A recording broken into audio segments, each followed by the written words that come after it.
The views expressed in this video presentation are my opinions and not necessarily the opinions of guests and others sharing or reposting this video. The content is produced only for educational and informational purposes. Do not regard any statements in this video as a recommendation to buy or sell any financial instrument. Investing comes with risk to loss of principal. Always conduct your own research and seek guidance from a professional investment advisor. I am not a professional investment advisor. I'm Dollar Will. Give me a second to set up the next screen share.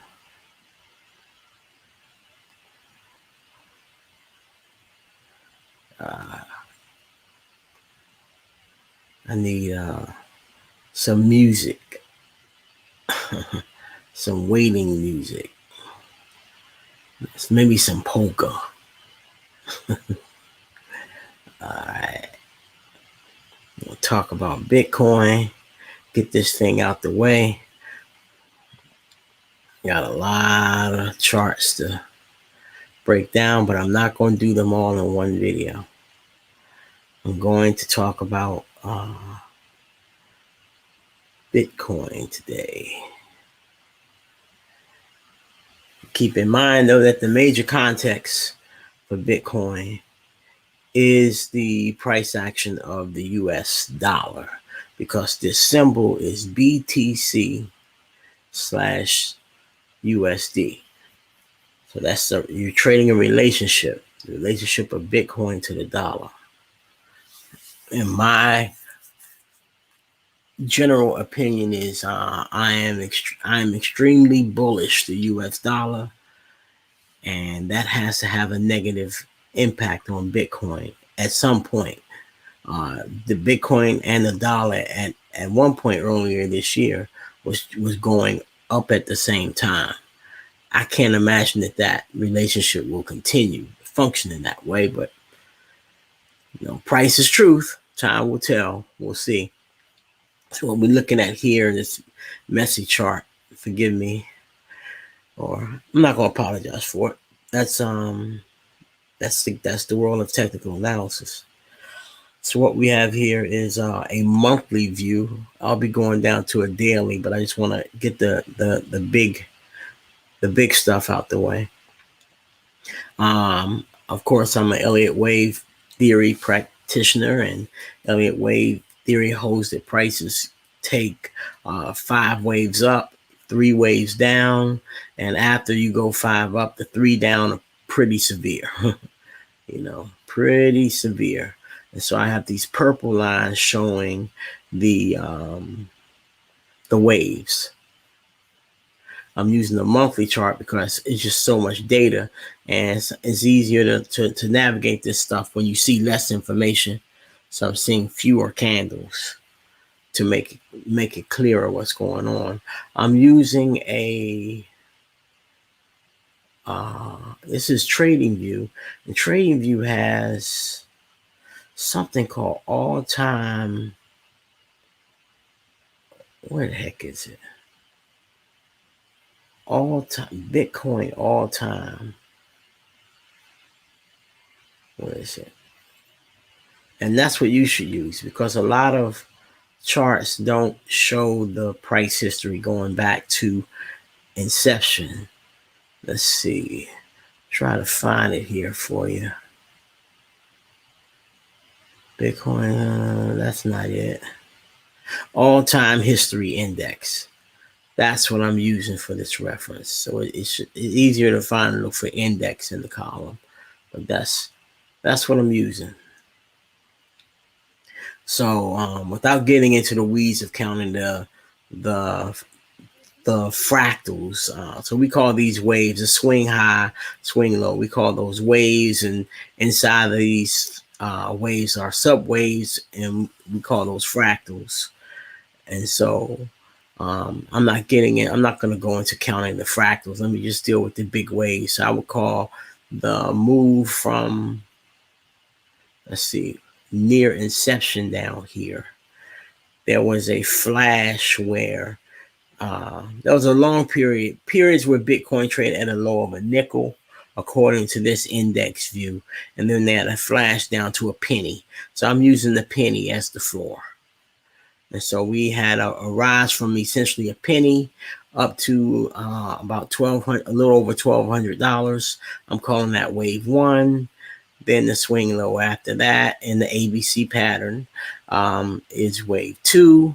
And then that monster rise up near 20K right here, I'm calling that wave three.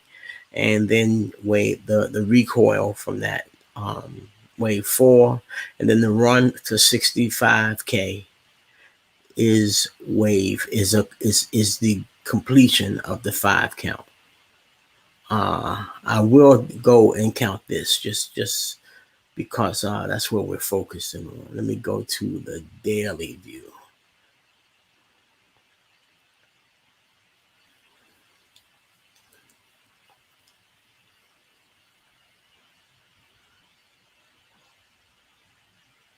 If you're listening right now and you have not subscribed, hit subscribe. If you find value in this information, why not share it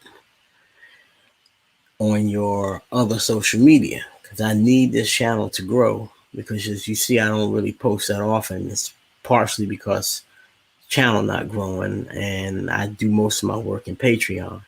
And if you fit in that group, you want to learn this information, consider joining Patreon. It's the cheapest on earth, okay, to learn this.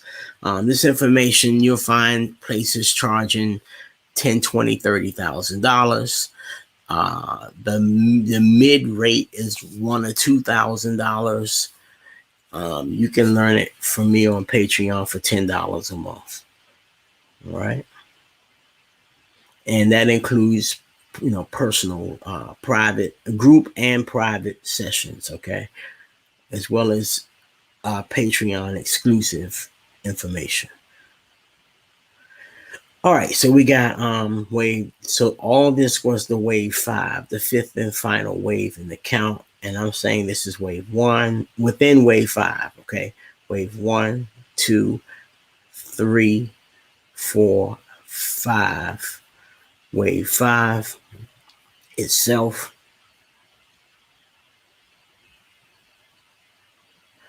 starts here.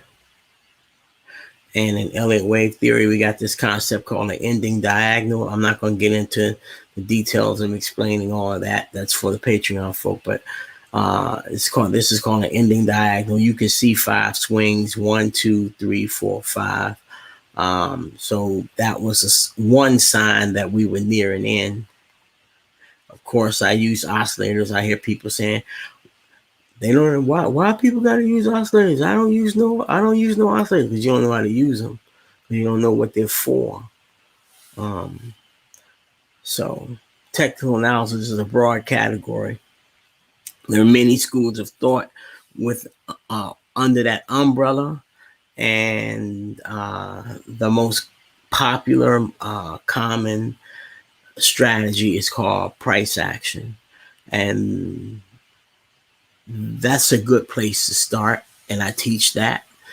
But like anything else, if you've been in any kind of trade long enough, you'll learn other things. So there were questions that price action couldn't answer, and it caused me to wander to learn more, and I wandered into Elliott Wave Theory. So which it doesn't refute anything you learn in price action. It supplements it. It's just a little more insight. So the more you know, the more you can trade. The more competent and confident you'll be about what you're trading. So anyway, I want to go now to, let me try, is it weekly? Is that what I want to see? Let's see. I want to show something here. Or is it monthly?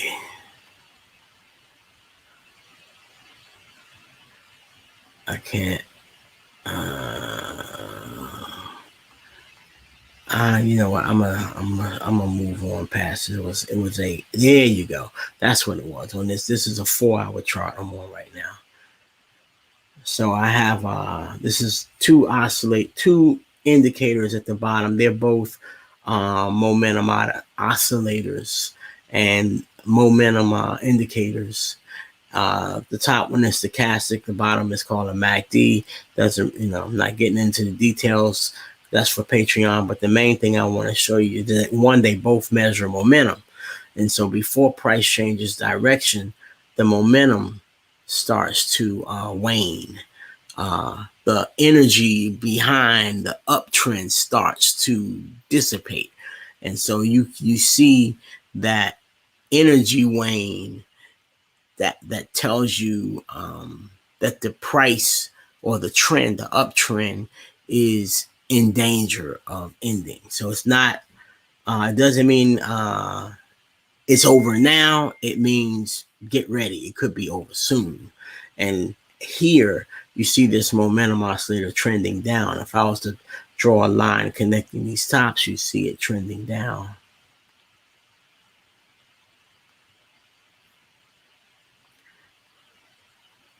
And you can't see this information if you're not using the oscillator.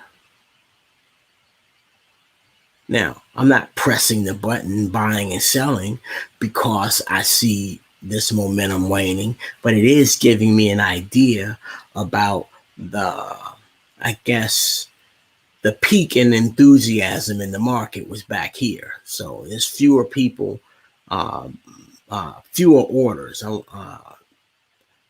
fewer purchases. So at some point, price follows momentum. And once it peaked, it started trending down in the direction of momentum. So just that little bit of taste of what you get from these oscillators. So it lets you know lets you know that the end is near. It doesn't tell you that the end is here. It tells you that the end may be near, or that you should be cautious. Okay, that caution could be move your stop loss to protect yourself. That caution could be take some money off the table. We always trade with a target in mind. We don't hodl. We don't hold on for dear life, and as if price never falls. Price always corrects, as we call it, reverts to the mean. So nothing is forever. Trade it while it's good. So what happened when that momentum was signaling that this uptrend was in danger? And I'm sure somewhere on this channel in past Bitcoin charts, when we were in this general area, I'm sure I was making videos warning of some danger here, or that we would see a pullback of some degree. I'm pretty certain this is on the channel. And this fractal 5 here, let's see, this low, I'm looking here, looking at the value. This low is 28,876, and this low is 29. So this is the low, 28,876, and sure enough,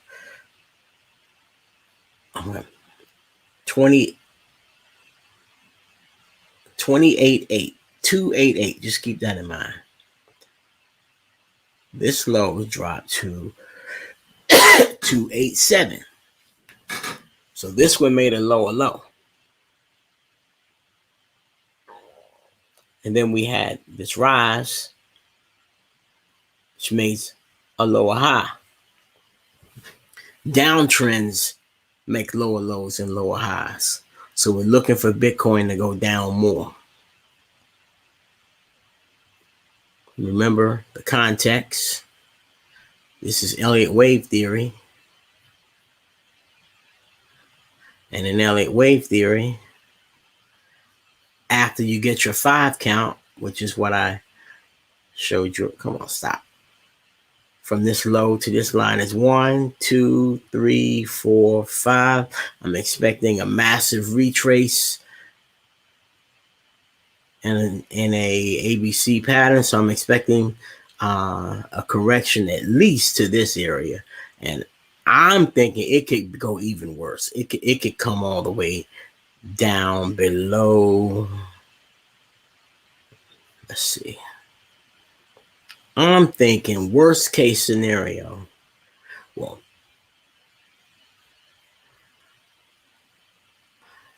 let's see. First, I'm saying to my mind, I'm pretty certain we're going to come at least to this area.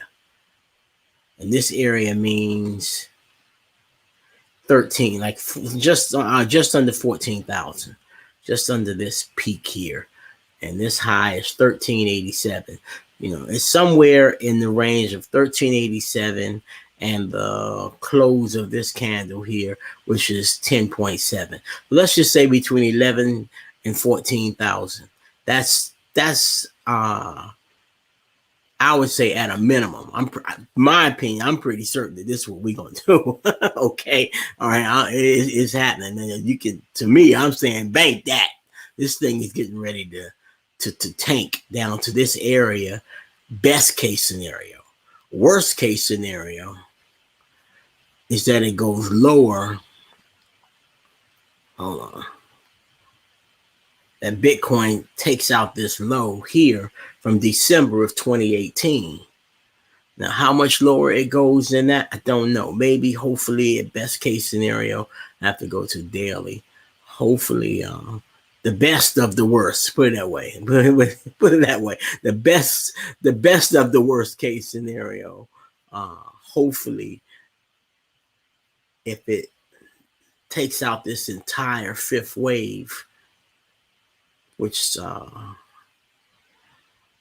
starts that entire fifth wave that started in December of 2018, mid-December 2018. Hopefully, if it takes that out, hopefully price finds a bottom in this area that was tested before. We had a peak here before, and we traded down, and price respected this peak. Hopefully, Bitcoin stops in this area, you know, or here. One of the two. That's kind of where I'm. That's like the best of the worst case. But I'm expecting it to go lower. I'm expecting Bitcoin to go lower than here. It could go minimally lower. It could be a penny lower. It could be a trivial amount, you know, just coming here low, or it could get into some serious stuff and go more towards the penny where Bitcoin started. I don't think I'm more leaning to Bitcoin going into this $11,000 to $14,000 area. Now, just know in technical analysis, when I'm making these kinds of forecasts, we're watching what the price does when it gets to these areas. We don't just press the button when it gets to those areas. We're watching the movement of the price for clues. The price does certain things that I teach to let you know when a bottom is likely in. So just know that when you hear us technical traders calling for a particular area for a top or a bottom, we're not just waiting for the price to get there so we can then hit the button. Okay? Because price can always go lower. So we're watching for the behavior of the price itself as it gets to that area, or when it gets to that area. Okay? So that's kind of all I got for Bitcoin. I mean, I'm going to go in a little closer and look to like now today. But what we see here obviously is a high, a decline, a bounce back up, a lower high. If this thing was strong, it would have gone and made a higher high. It didn't. It dropped again. Okay, let me see. All right, so you got this area here. It traded to like this point where the price broke out. The price traded back up to that, from this low up to that area, and then it died. Then it had a little rally up to this area where it rose, and then it died. We are looking on a daily chart. Remember, the DNA of uptrends is prices make higher highs and higher lows. That's for uptrends. Downtrends is the opposite. So I'm sitting here looking at a nice, neat little channel with Bitcoin, respecting this little series of downturns. And technical analysis, our view is there's no reason to be enthusiastic or optimistic about Bitcoin until it can break that pattern of lower lows, lower highs. It's got to prove it. In fact, this we're on a daily chart. So the candle, this is today's price range, and this is yesterday's price range. Can we at least get Bitcoin to go higher than yesterday? So on a bigger scale, we had a range from this low to this high, then it fell, and it went to this high, but it didn't go higher than this, and now it's falling. Well, we need to go higher than this, but heck, it can't even go higher than yesterday's high. So, and you got this, we call this resistance to contend with. So I highly doubt that Bitcoin is going to cross above this blue line, let alone go above this candle here. And I'm sticking with my main thesis, looking at the bigger picture. Let's go back to the monthly again. That what we're mostly looking at, or is a correction from this 5 count, which I described already. And what we're trying to do here with Bitcoin is take out the candle from August, go below the August low. And I say it's on its way. So today is the 29th of September. I don't know how many days are in September, but this candle is going to complete pretty soon. Let me see. When is the first? Pause. I think I got a calendar. Hold on. I don't think it shares with you guys, but I'll get to see it. Let me see just for my information, because this would be very interesting to see what the September monthly candle looks like. There are 30 days in September. So tomorrow, the end of the trading day tomorrow completes this September candle. If Bitcoin starts diving between now and the end of tomorrow, your attention should be on the low for the August candle, because that would create a lower low.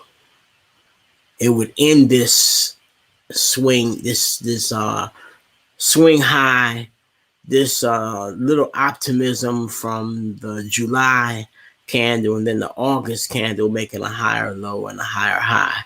This September candle, if it goes lower than August, that'll be a sign of pessimism. And so we got a day and a half or whatever to do it for this thing to cliff dive. And let me take a look at the 4 hour. Just jump right on down to it.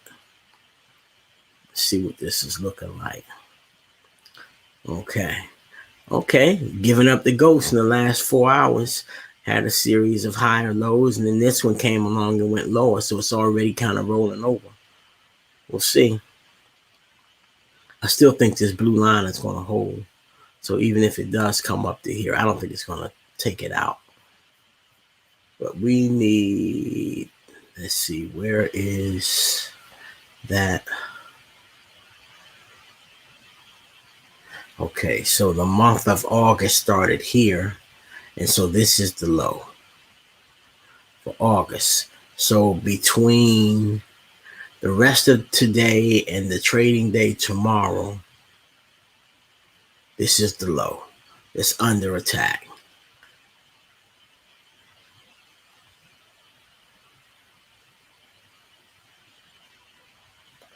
Going lower than here would create a monthly candlestick for September that's lower than the candlestick for August, and making a lower low on a major time frame like a monthly a chart or a month span of time. That would mean that on balance for the last month, since the low, basically covering August and September, on balance, the sentiment is bearish, and it's the longer the time frame, or the longer a price trends in a particular direction, whether it's up or down, it's hard to turn that tide, because that's a lot of money, a lot of commitment, or a big commitment from a lot of people with a lot of money. And so it's hard to change that opinion once it gets started, it gets rolling, especially on a significant time frame, or that momentum or trend has been moving for a significant amount of time, like a month. So in technical analysis, big time frames matter more than little time frames. It's like when you go to the doctor, it matters more if you've had that cough for a month as opposed to a day. So big things matter more, and that's it. I'm gonna do some more charts. I'm probably gonna put out, I don't know, maybe about 3 or 4 in a row. I'm gonna do a dollar chart. I'm gonna do a S&P 500 chart. I'm gonna come at some point, probably today, do a marijuana chart, because that space is looking like it's getting ready to make some serious money. It looks like it's happening now. So I will talk to you soon. Peace.